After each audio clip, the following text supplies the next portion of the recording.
Rain fell on my father's casket as Michael delivered his eulogy.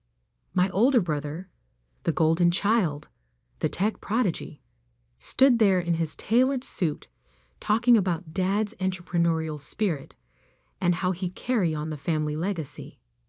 I stood silently, clutching my worn laptop bag. Inside was the prototype that had consumed the last 3 years of my life. A revolutionary chip design that could transform artificial intelligence processing. Dad had been the only one who believed in it. Your sister Olivia, Michael's voice pulled me back to the present, will always have a place in our family's company, just as Dad wanted. The implied charity in his tone made my jaw clench. Classic Michael, using even our father's funeral to reinforce his position as the family's successful son. The rain intensified, but I barely noticed. After the service, Michael found me in Dad's study. I was looking at the wall of family photos, mostly Michael's achievements. His college graduation, the launch of his first startup, the day he took over as CEO of Wilson Dynamics. "We need to discuss the company," he said, closing the door. I knew what was coming. Dad had left his 30% stake in Wilson Dynamics to be split between us. Michael already owned 45%, and now he wanted total control. "I'll buy your shares," he stated, pulling out a checkbook. "Market value plus 10%. Generous, considering you've never contributed to the company's success." I thought about my prototype, about the countless nights I'd spent in my small lab while Michael built his empire using Dad's connections. I'd rather keep my shares. He laughed, that condescending sound I'd heard my entire life. "And do what with them? Vote on company decisions? You barely understand what we do." "I understand more than you think." "Really?" He perched on Dad's desk, radiating smug superiority. "Tell me, what exactly do you understand about running a tech company from your little garage lab? About managing hundreds of employees? About competing in the AI market?" The AI market. If he only knew. "I understand enough to keep my shares." His amusement turned to irritation. "Listen, Liv. You're my sister, and I'll always take care of you. But let's be realistic. You'll never make it in tech without me. Stay in your little lab. Work on your hobby projects. Leave the real business to people who know what they're doing." Something in me snapped. 10 years of condescension, of being the quirky younger sister who played with electronics while Michael became the tech industry star. "Is that what you really think?" "It's what I know." He stood, straightening his suit. "You're not built for this world, Liv. Dad knew it too. Why do you think he left you the smaller share?" I grabbed my laptop bag.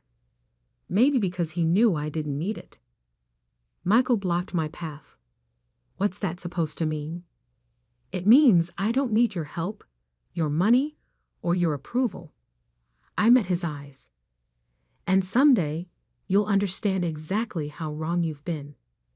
Is this about your little pet project?" He gestured to my bag. "That chip design you kept bothering Dad about? Wake up, Liv. If it was worth anything, don't you think someone would have noticed by now?" I smiled, remembering Dad's last words to me. "Patience, sweetheart. Let them underestimate you. It's your greatest advantage." "Someone to notice," I said quietly. Dad noticed. He helped me file the patents 6 months ago. Michael's expression flickered. "Patents?" "International coverage. Core technology for AI processing architecture." I stepped around him. "But don't worry about it. It's just a hobby project, right?" "Wait." His voice had lost its condescension. "What exactly did you patent?" "Stay in your little lab," I quoted back to him. "Leave the real business to people who know what they're doing." I left him standing in Dad's study, surrounded by his own achievements, finally showing the first hint of uncertainty I'd ever seen in his expression.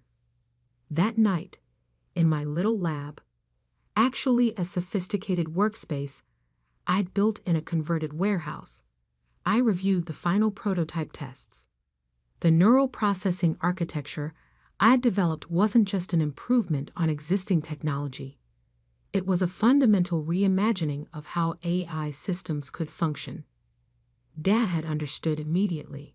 While Michael focused on marketing existing tech, I'd been quietly revolutionizing the foundation of AI processing itself. The patents Dad helped me secure weren't just protective. They were potentially industry-changing. My phone buzzed. "Michael, we should discuss your patents. Dinner tomorrow?" I ignored it, focusing instead on an email from Jessica Martinez at the patent office. Final approval confirmed. Documentation complete. Another message from Michael.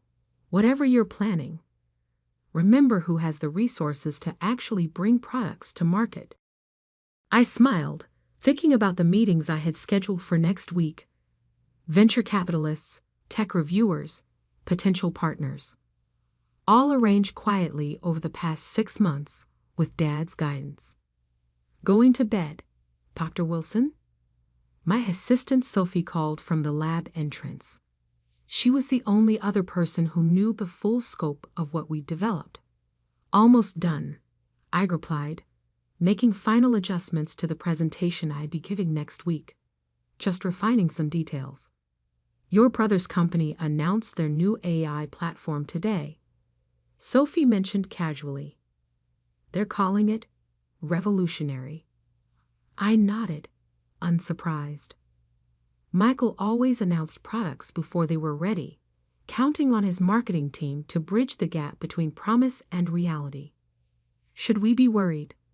Sophie asked. "No." I closed my laptop, thinking about the technical specifications I'd seen in Wilson Dynamics public filings. They're still using conventional architecture. They have no idea what's coming. That night, I dreamed about Dad. Not the sick man from the hospital, but the father who'd first taught me about electronics, who'd encouraged my curiosity, while everyone else focused on Michael's more visible achievements. "Your brother builds on the surface," he told me once. "You build from the foundation up. Both have value, but foundations last longer." I woke to 30 messages from Michael, each more demanding than the last. He wanted meetings, explanations, cooperation.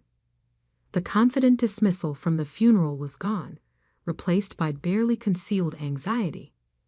Opening my work email, I found meeting confirmations from 3 major tech companies. They'd seen the patent filings. They understood the implications. Michael's last message caught my eye. "Don't do anything rash. We're family. We should work together." I thought about all the times he dismissed my work, all the condescending comments about my little lab and hobby projects, about his speech at Dad's funeral, his automatic assumption that I'd sell my shares, his certainty that I'd never succeed without him. "Working late tonight?" Sophie asked when I arrived at the lab. "Very late," I confirmed, setting up for another round of prototype testing. We'd got a lot to prove. And somewhere across town, in his corner office with its wall of awards and magazine covers, my brother was about to learn that sometimes the biggest threats come from the people you least expect, especially the ones you've spent years underestimating. The Tech Summit conference room fell silent as I finished my presentation. Hundreds of industry executives, engineers, and investors stared at the performance metrics displayed on the giant screen behind me. These numbers, a senior engineer from Google spoke first. "They're verified, independently tested at 3 different labs," I confirmed, advancing to the next slide.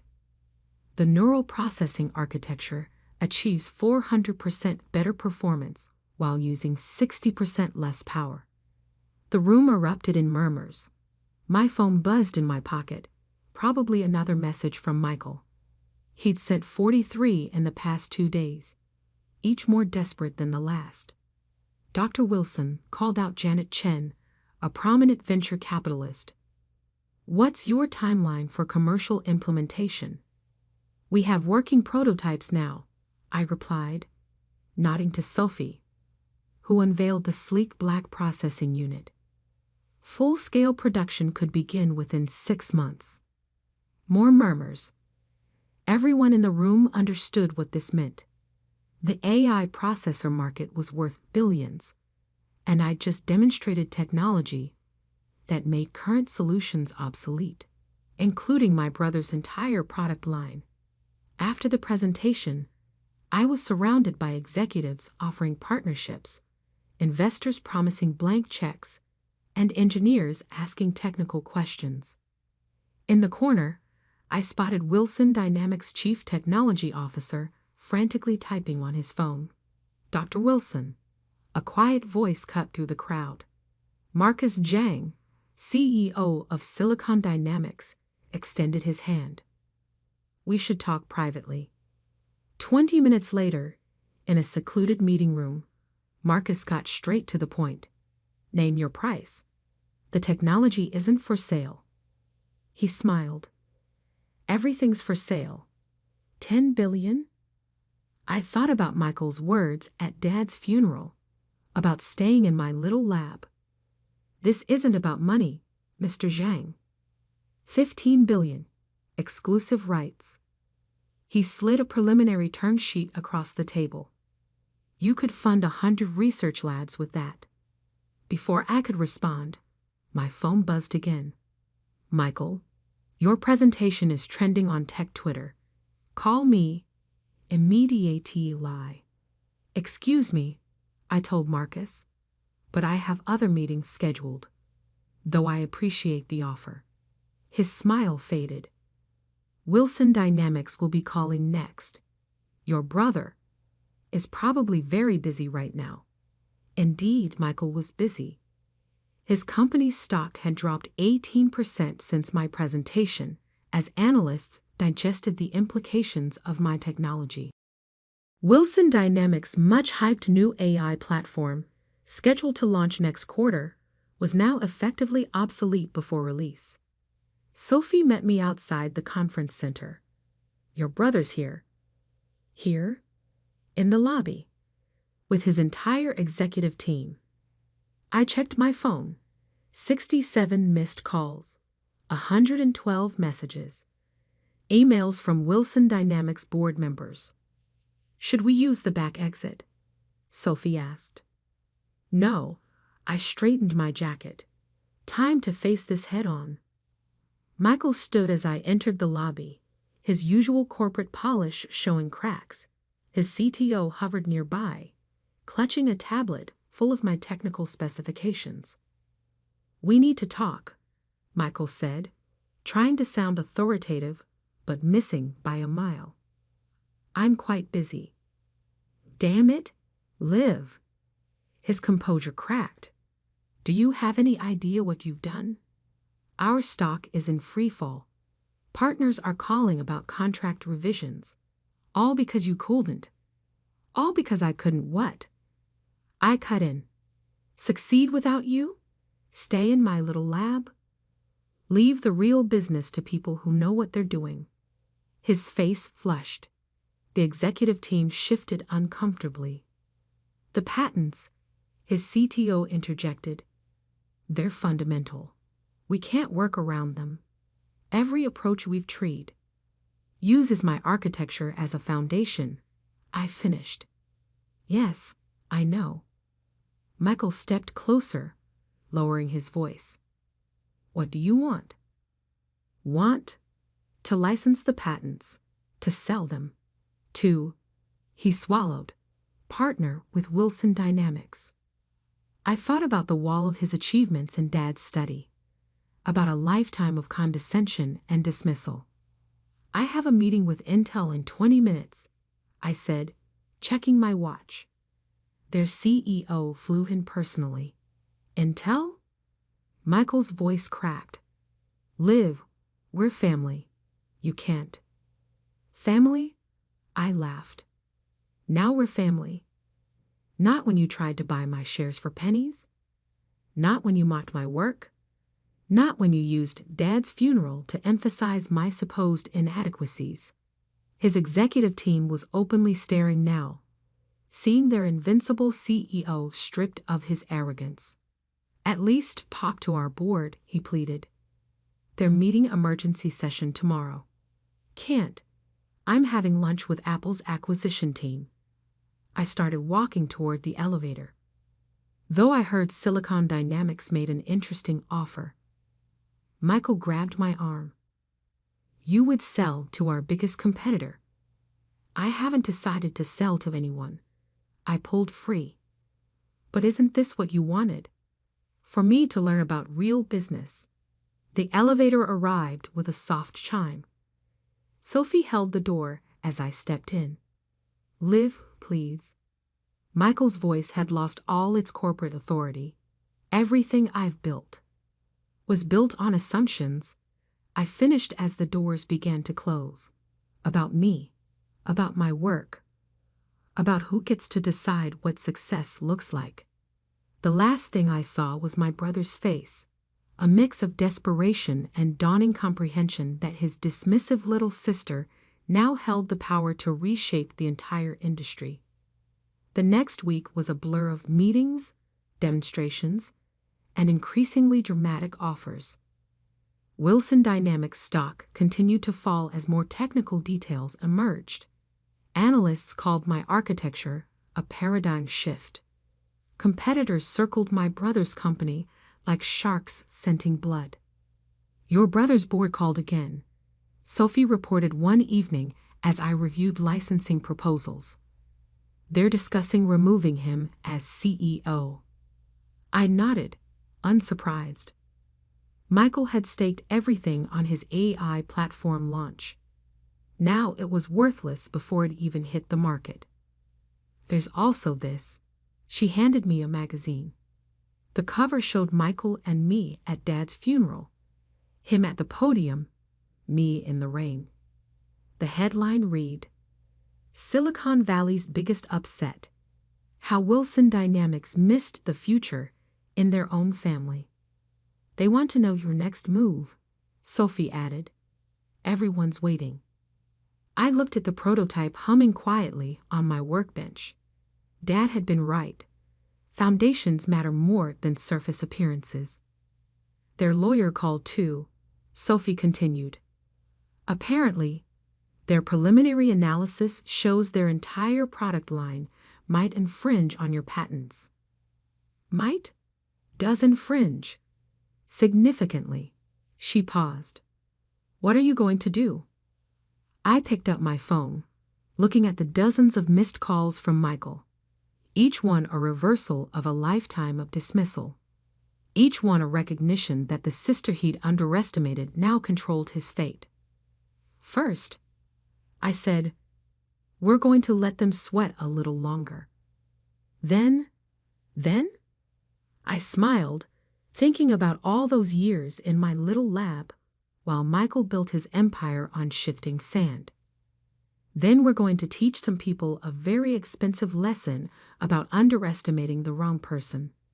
Because sometimes success isn't about proving people wrong. It's about waiting until proving them wrong hurts the most. The Wilson Dynamics boardroom looked exactly as I remembered it from childhood visits with Dad, all mahogany and leather, designed to intimidate.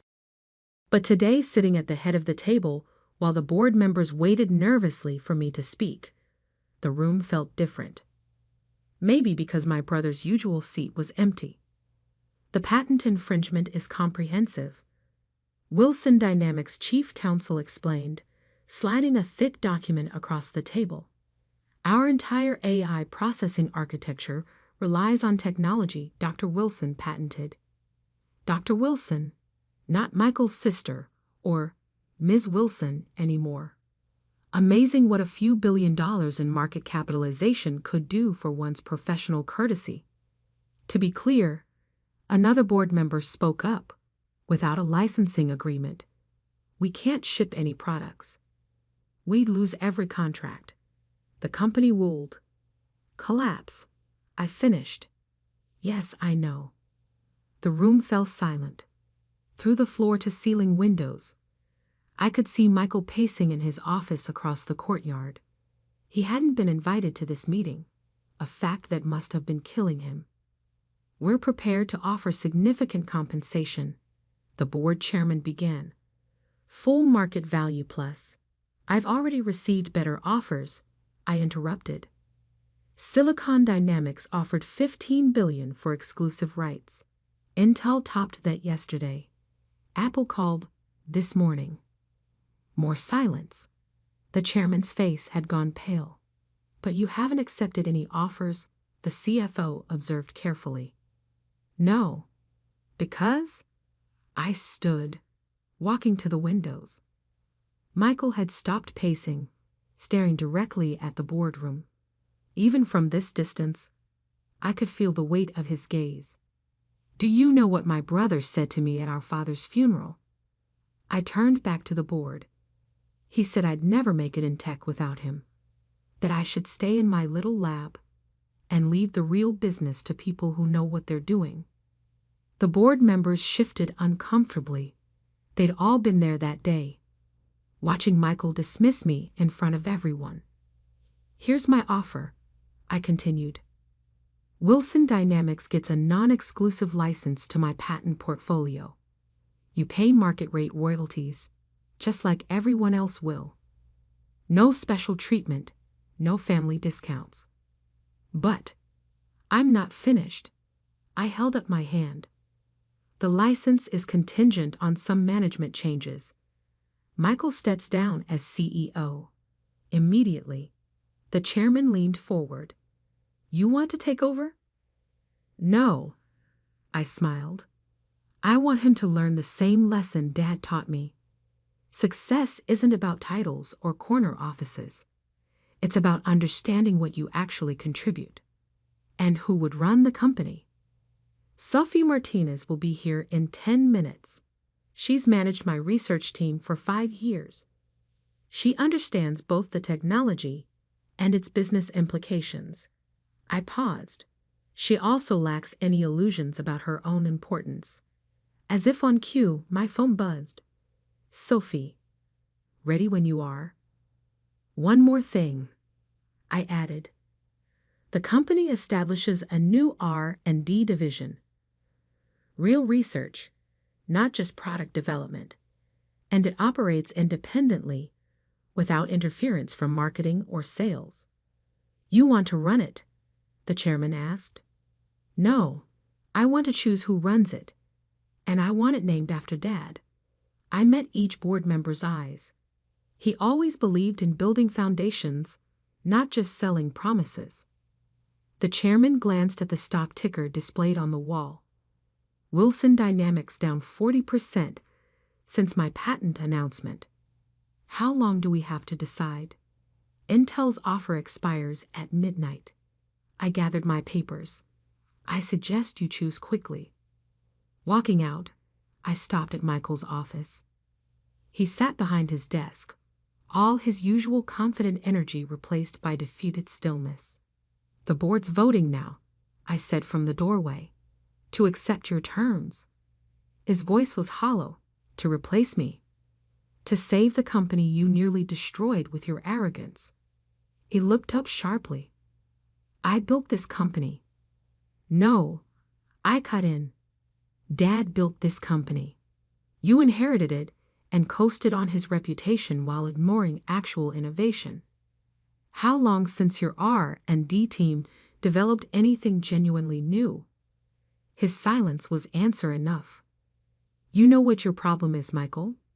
You've spent so long being the star that you forgot how to recognize real talent, even when it was right in front of you. In my defense, he managed a weak smile. You hit it pretty well in that little lab of yours. No, You just never bothered to look. I turned to leave, then stopped.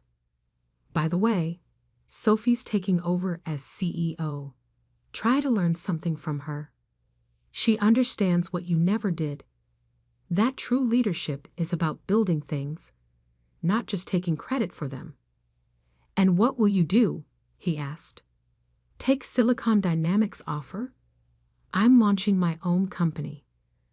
The patents will be licensed to anyone who can actually use them to build something worthwhile. I met his eyes. Even Wilson Dynamics, under its new leadership. Liv, he called as I reached the door. I was wrong. About you. About everything. I know. I smiled slightly. The question is, what are you going to do with that knowledge? The next month transformed the tech industry. My architecture became the new standard for AI processing. Wilson Dynamics, under Sophie's leadership, refocused on genuine innovation. Their stock recovered as investors gained confidence in the new direction. Michael, stripped of his titles, but still a major shareholder, did something unexpected. He went back to school, taking engineering courses to understand the technology he'd spent years marketing, but never really comprehended. My new company, housed in the same little lab where I developed the original patents, quickly became a hub for genuine innovation. We focused on foundations, just as Dad had taught me, letting others handle the marketing and sales. 1 year after my Tech Summit presentation, I received a package from Michael. Inside was a framed magazine cover, not one of his many glamour shots, but a recent article about Wilson Dynamics' revitalized R&D division. The division I'd insisted they name after Dad. A note was attached. You were right.